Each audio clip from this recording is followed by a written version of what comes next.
Hola, ¿cómo están? Bienvenidos a Tesis. Hola, Ricardo. ¿Qué tal, Vero? ¿Cómo estás? Pero muy bien, estoy contenta hoy. ¿Sí? Porque vamos a tener un tema que me parece muy interesante, especialmente estar prevenidos. ACV. Muy bueno, me parece que sí, que es interesantísimo y que tener todas las pautas para saber en qué momento hay que ir al médico y no dejar pasar los síntomas. Y si se puede prevenir. Y si se puede prevenir. Exacto. ¿Te fuiste de vacaciones? Sí, me fui de vacaciones, estuve en la costa, así que en pandemia es distinta a las vacaciones. ¿Lo pasaste bien? Sí, lo pasé muy bien. Vamos a hablar de ese tema. Disfrute en las vacaciones. ¿Qué trajo usted? Y nosotros trajimos el tema de vacunas, la importancia que hay en vacunarse, más en este momento que sabemos que la pandemia la vamos a frenar exclusivamente con la vacuna, así que vamos a hablar de vacuna y el rol del farmacéutico y las farmacias en la vacunación. Pero muy bien. ¿Vamos a los títulos? Vamos a los títulos. Señor director.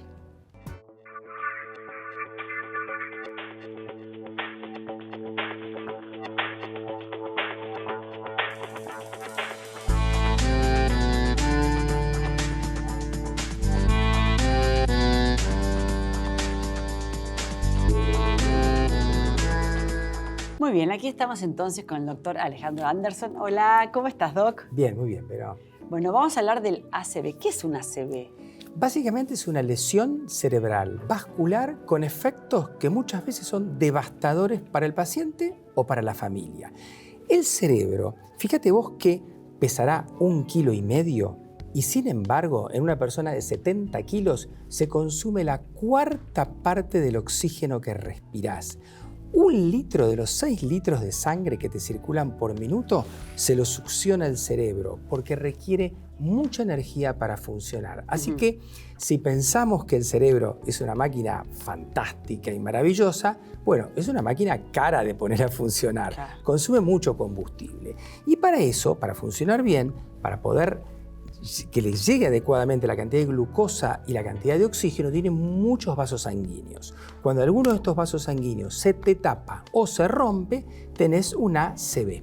La mayor parte, el 80% de los ACV son isquémicos, o sea, se tapa la arteria. El 20% restante son hemorrágicos. ¿Y sabes cuántos ACV hay en Argentina? 130.000 casos por año aproximadamente. Si hacemos la cuenta con la población, vamos a poder decir que tenemos un ACV cada aproximadamente 4 minutos en nuestro país. Y es la primera causa de discapacidad y la tercera o cuarta según los países, de muerte. Bueno, vamos a ir por partes, porque si no es alarmante, decimos, hay tanta gente. Bueno, ¿hay una edad promedio en que se presenta el ACV o qué gatilla el ACV? El ACV depende de un daño de las arterias. En general es un desgaste. Okay. El desgaste tiene que ver con que la cañería se le va metiendo el colesterol, se le infiltran las paredes, otras veces es la glucosa en el caso de los diabéticos, a veces la agresión de las sustancias químicas del cigarrillo o la propia sangre con la presión arterial. Esos son factores de riesgo. ¿El alcohol? El alcohol sí, pero digamos indirectamente, porque el estilo de vida del alcohólico se complica y en la estadística muchísimos alcohólicos son también fumadores, entonces se te mezclan los factores de riesgo.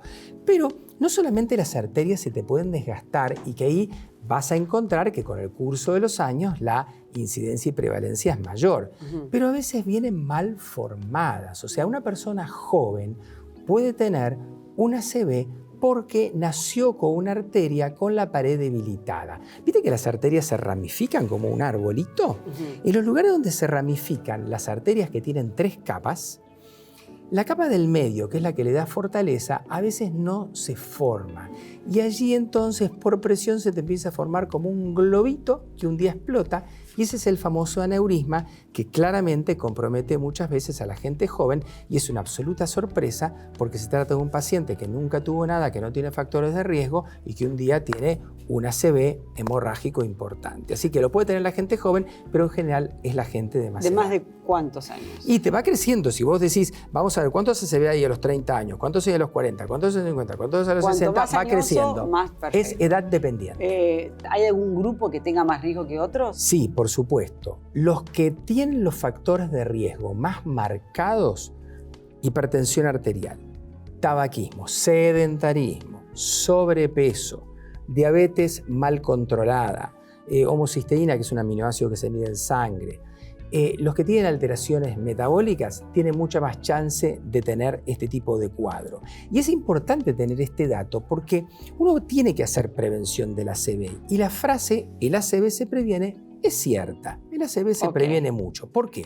Porque si yo tengo a alguien sano, le digo, mirá, no fumes, hace deporte que envejeces 10 años menos, y uno le va diciendo las cosas que tiene que hacer para cuidar su cuerpo y sus arterias. Esa persona va a sufrir mucho menos desgaste que el promedio, y ahí tenés una prevención primaria, que es la prevención del que está sano.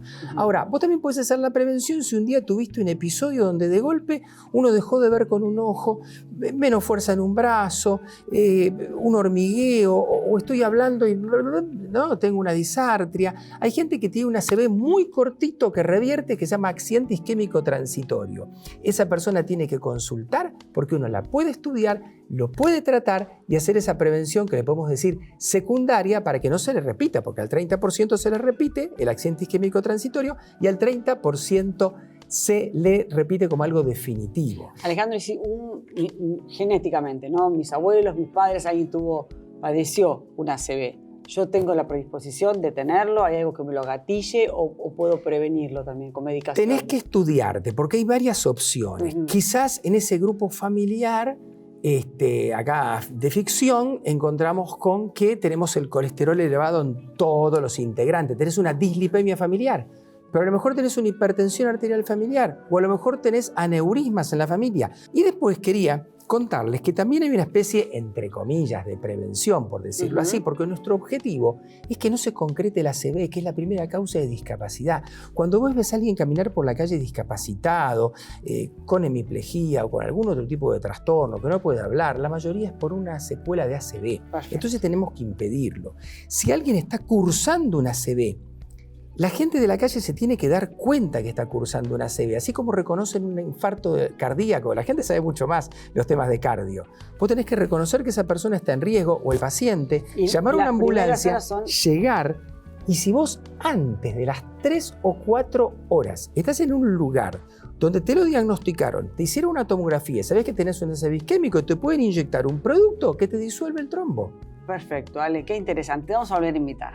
Bueno, cuando quieras, hablando de este tema, la verdad, siempre un placer tenerte. Gracias. Gracias, Ale. Seguimos con vos, Ricardo. Gracias, Vero. Acá estamos con la farmacéutica María Isabel Reynoso, la presidenta de la Confederación Farmacéutica Argentina. Bienvenida, Isabel. ¿Cómo estás? Gracias, Verónica. Gracias, Ricardo, por la invitación en este primer programa de este nuevo ciclo. Bueno, ¿qué importancia tiene, Isabel, el rol del farmacéutico en la vacunación? Sí, claramente el farmacéutico es un profesional universitario que está... Primero, la vacuna es un medicamento, con lo cual es un experto de medicamento, conoce no solo cómo se desarrolla, hoy estamos hablando tanto de ensayos clínicos, bueno, el farmacéutico tiene en su formación universitaria, también conoce el proceso de elaboración, por supuesto la conservación y claramente las técnicas de aplicación. Para lo que es el farmacéutico en Argentina, Argentina es uno de los primeros antecedentes y específicamente la provincia de Buenos Aires en el año 1958 y eso lo establecen a nivel mundial, digamos, reconociendo el rol del farmacéutico en lo que es aplicación de inyecciones y específicamente en la vacunación. Perfecto. Y con respecto a eso, entonces, ¿las farmacias participan activamente en campañas? Generalmente sí, además de vacunación, también la mayoría tienen gabinetes sanitarios para hacer aplicación de inyecciones, ¿sí? Que pueden ser vacunas o medicamentos. Y en el caso de vacunas, bueno, claramente en niños, en adultos, bueno, la clásica campaña que se participa hace muchísimos años en la República Argentina es en la campaña de vacunación antigripal y de neumonía, que bueno, ahí hay un fuerte entrenamiento y también tenemos un entrenamiento importante en años de, digamos, de emergencias sanitarias. Nos pasó en el año 2009, donde muchísima gente concurre a las farmacias o concurrió para buscar la vacuna y aplicarse. Nos pasó el año pasado, bueno, lo que fue en el mes de marzo, abril, que se adelantó la campaña de vacunación antigripal, de neumonía, y también concurre a la farmacia para que el farmacéutico le lea su libreta sanitaria y le diga si le falta alguna vacuna. Es un importante, digamos, es una extensión del sistema de salud y un importante lugar para no perder la oportunidad vacunal.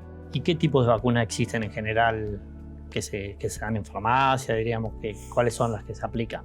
Además de la antigripal, neumonía, está, digamos, hoy tenemos en Argentina un calendario importante de vacunación, hay farmacias de la República Argentina que participan en ese calendario, hay otras que no, porque bueno, eso es una decisión política del gobierno, el farmacéutico siempre está a disposición y además la farmacia tiene, por un lado, los métodos para poder conservar cada tipo de vacuna, si es entre 2,8 grados, sin menos 20, se habló bastante de la vacuna conservada a menos 70, bueno, será complicado para el que no tiene manejo de medicamentos, para nosotros es como relativamente simple porque Casi lo que sabemos hacemos habitualmente, digamos. Claro, que hay medicamentos que se conservan como bueno, el hielo sublimado a menos 69 y después tiene un tiempo también de heladera. Hay medicamentos como el Botox, por ejemplo, que tienen una conservación diferente y así podemos nombrar un montón. Y además tenemos recolección de residuos patogénicos, que es importante, y lo que a mí me parece también importante, que el farmacéutico está bien entrenado y bien capacitado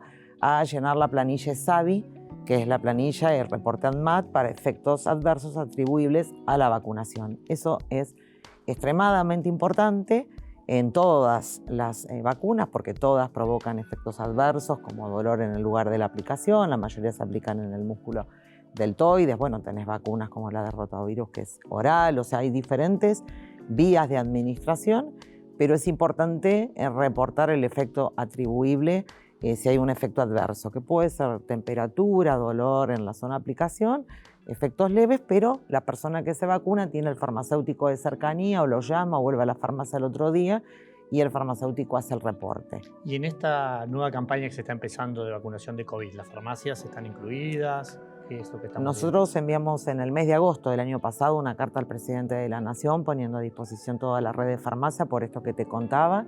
Y bueno, es una decisión, digamos, política.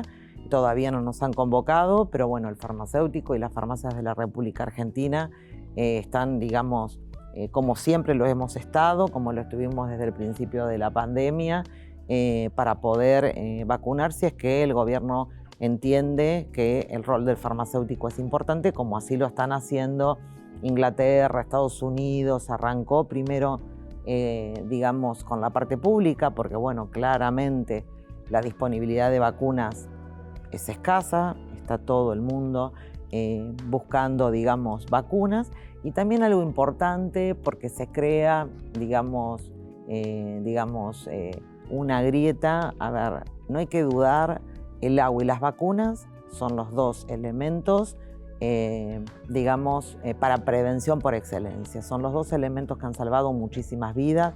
Esto me parece que no se puede poner a discusión y claramente, en este caso puntual, tenemos una vacuna que no ha terminado la fase 4, ninguna la va a poder terminar, porque son 2 años, digamos, después que termina la fase 3, que es a donde se determina, bueno, la posología. Acá todo se está haciendo paralelamente y paralelamente se está fabricando, pero bueno, no es como una tolva donde uno pone polvos y saca millones de comprimidos. Es un medicamento biológico, requiere procesamiento, está bien que así sea para dar las garantías necesarias para la persona.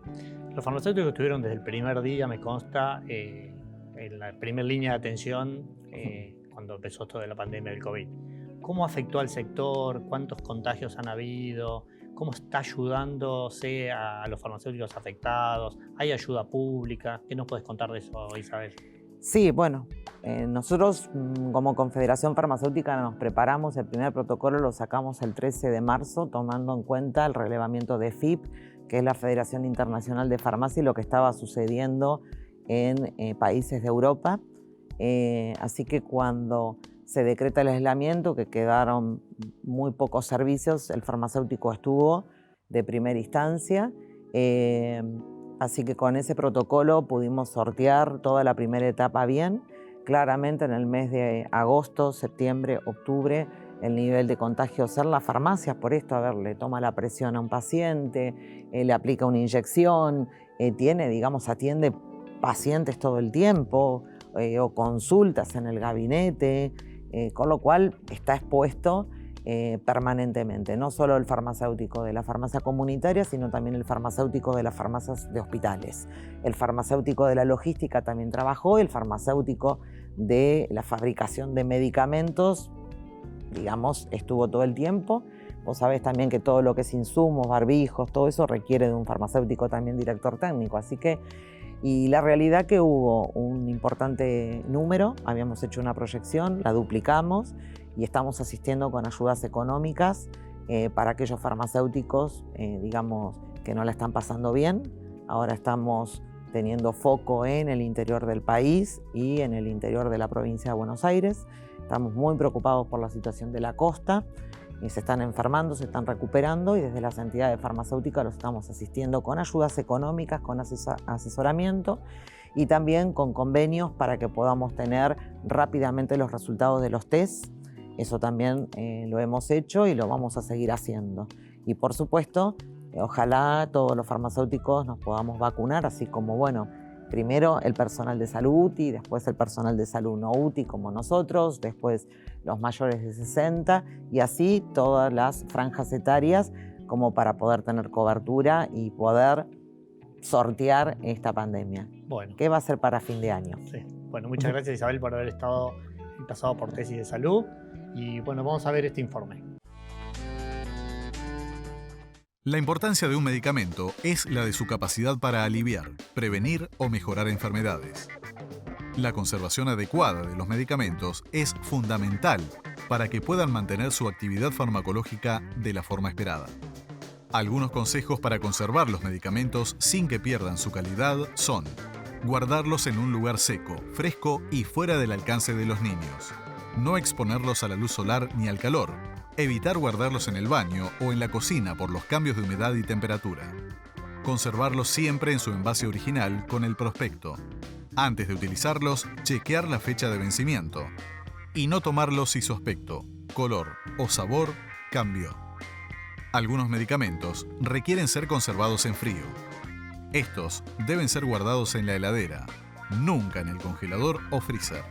Además, hay que tener especial cuidado con los colirios, ya que una vez abierto el envase, se debe descartar al mes. Por su parte, los jarabes antibióticos deben utilizarse dentro de las 2 semanas siguientes a su reconstitución si fueron conservados a temperatura ambiente y 7 días si fueron refrigerados. Llegan las vacaciones, decidimos ir, partimos, toda una alegría, ilusión. En pandemia, ¿es lo mismo? Estamos con la doctora Valeria Laj. ¿Cómo estás? ¿Cómo estás, Verónica? Un gusto tenerte, Vale. Igualmente. Y contanos un poco, ¿se puede disfrutar y también cuidarse? ¿Cómo es vacacionar en pandemia? Y después de 9 meses de estar encerrados, la gente necesita un poquito de recreación y está bien que lo haga, pero recordando todas las medidas que los médicos y los profesionales de la salud venimos repitiendo desde el inicio de esta pandemia, que es el distanciamiento a más de 2 metros, con el barbijo, así estés en la pileta o donde fuera, en cualquier espacio de esparcimiento, mantener estas conductas. En la playa, la gente no está con barbijo. O sea, una cosa es el aspiracional y otra cosa es lo que sucede. Sí, en la playa, cuando hay mucho aglomerado de gente, la verdad que se recomienda hacer tu burbuja y aunque sea estar a más de 2 metros del otro. Claro. Eso es lo ideal. En la playa se complica, estamos viendo que en Pinamar, por ejemplo, los aglomerados de gente, las fiestas clandestinas, pero la gente que está retornando de esa ciudad, por ejemplo, en el 50% de los casos están dando positivos. Y esto es lo que queremos evitar, porque los jóvenes, si bien no padecen la enfermedad, pueden ser los que contagien a este grupo vulnerable que estamos cuidando desde el inicio. Y tanto sacrificio hemos hecho que realmente uno procura y espera que la gente sea responsable, se puede veranear y se puede pasar bien teniendo estas recomendaciones siempre, y vamos a repetir todo el tiempo: lavado de manos, distanciamiento social, uso de tapabocas, y eso hace que uno se cuide uno y que pueda cuidar al otro. Recordá que el coronavirus vive en tu mano hasta que vos te pones el alcohol en gel, como corresponde. Si no te tocas la nariz, la cara o los ojos, o los ojos, que es por donde ingresa el virus, es poco probable que te contagies. Pero hay que ser responsable, hay que estar muy atento y pensando todo el tiempo en ponerse alcohol en gel, lavarse las manos, distanciamiento. Y Valeria, yo sé que lo han dicho hasta el hartazgo esto, ¿qué pasa cuando uno empieza a tener tipo de síntomas diferentes en las vacaciones. ¿Qué haces? Hay que avisar en el hotel o en el lugar donde estás para aislarte en un lugar y que venga el servicio de emergencias, te aíslan, te ponen en una burbuja y te trasladan a un lugar de aislamiento en vacaciones, o si estás solo y podés volverte a tu lugar de origen, te mandan al lugar de origen con todos los recaudos que eso implica. Cuando uno se va de vacaciones en el lugar, tiene que ver bien cómo está la situación epidemiológica del lugar a donde va y cuáles son los requerimientos que te exigen en el lugar de origen cuando volvés. Si se respetan, la verdad que está funcionando muy bien esto, más que nada en la ciudad de Buenos Aires, todos estos centros que han puesto para hacer el test de PCR a la gente que ingresa a la ciudad, tanto cuando venís de la costa como cuando llegás a Ezeiza. Ezeiza la costa. Y que al poco tiempo te mandan el resultado, si es positivo o negativo, y bueno, vos seguís con tu obra social, si sos positivo, para hacer un seguimiento como corresponde. Te aislás 14 días, los contactos estrechos, los que convivientes se aíslan 10 días, y después volvés a tu vida normal. Hiciste todo, te fuiste de vacaciones, respetaste los protocolos y no alteraste la vida de nadie. Si sos contacto estrecho, estuviste 48 horas antes con esa persona en ese sentido, te tenés que aislar 10 días. Bueno, muchas gracias, Vale. No, por favor, a ustedes. Un placer. Bueno, ahora quieren saber la actualidad, toda la actualidad que le trae Ricardo, por supuesto, mira. Bueno, gracias Verónica. Seguimos con Tesis de Salud y ahora estamos conversando con el doctor Hugo Pizzi, profesor de la Facultad de Medicina. Buenas. ¿Cómo le va, doctor? ¿Cómo está? El placer de saludarlo. Buenas tardes. Estoy muy bien. Expectante por ver si la sociedad cambia un poco su actitud y es más disciplinada ante esta pandemia que nos está ocasionando tanto daño. Sí, exactamente. Ahora lo que lo queríamos consultar era porque hemos escuchado esta semana que hay unas dos nuevas variantes del virus que empezaron a circular en Argentina y queríamos saber a ver de qué se trata y, digamos, si tiene algún tipo de consecuencias esto. Bueno, se ha hecho un estudio muy interesante mediante la secuencia de los virus a partir de viajeros y se determinó que hay una variante Manaus y una variante Río de Janeiro. Entonces, eso en general ha sido muy útil por un aparato que consiguió el Ministerio de Salud, que lo ha colocado en el Instituto Malbrán, porque es muy complicado. Imagínese usted que para un virus, en este caso está aproximadamente con 29.903 nucleótidos que están constantemente variando. Entonces uno lo que tiene que lograr es tratar de vacunar a la mayor cantidad de gente y fundamentalmente y concomitantemente lograr la mayor disciplina para evitar de que el virus de una u otra manera pueda contaminar y replicarse. Entonces, debido a eso es que, digamos, no solo es bueno cuidarse por uno, sino que es bueno que uno no se contagie para cuidar a los demás. Absolutamente, porque sería el cuidado propio, el cuidado hacia el otro, hacia el semejante, pero el virus está necesitando contagiar, replicarse, dividirse rápida y proficuamente, y eso es lo que permite que él pueda hacer la mutación. Si nosotros tuviéramos menos índice de contagio, existirían menos mutaciones. ¿Y se sabe de estas variantes si son más transmisibles, si tienen alguna capacidad extra a lo que veníamos viendo? Los que están muy bien estudiados son los europeos. Por ejemplo, Patrick Vallance, que es el asesor jefe de todo el Reino Unido, ha dicho que no solo que está más contagioso como nosotros sabíamos, sino que está más letal. Él ha dado una estadística que de 1.000 morían 10 con la aparición anterior, la variable original.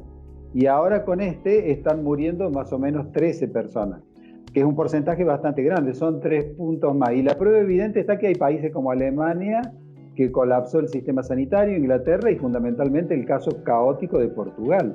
Están mandando aviones desde Alemania, aviones militares, con médicos y enfermeras, porque el 70% de los médicos y enfermeras portugueses están en cama enfermos. Y el tema de vacunas, es la vacuna que está en este momento circulando, digamos, en todo el mundo. ¿Van a servir para estas variantes también? Si realmente no hay otras modificaciones llamativas, no hay otras mutaciones que sean llamativas o muy grandes, van a servir. Hasta hoy neutralizan pero volvemos a insistir con que hay que evitar de que el virus siga mutando y los seres humanos en el comportamiento tienen la llave. Bueno, muchísimas gracias y estamos en contacto. A sus órdenes. Bueno, hemos llegado al fin del programa. ¿Qué tal? Todo muy bien, me parece que hemos aprendido, me parece que le hemos dejado a la gente muchos conceptos claros como para que se puedan cuidar. Perfecto. Bueno, nos reencontramos como siempre el próximo sábado. La próxima semana, un gusto para todos, nos vemos. Nos esperamos.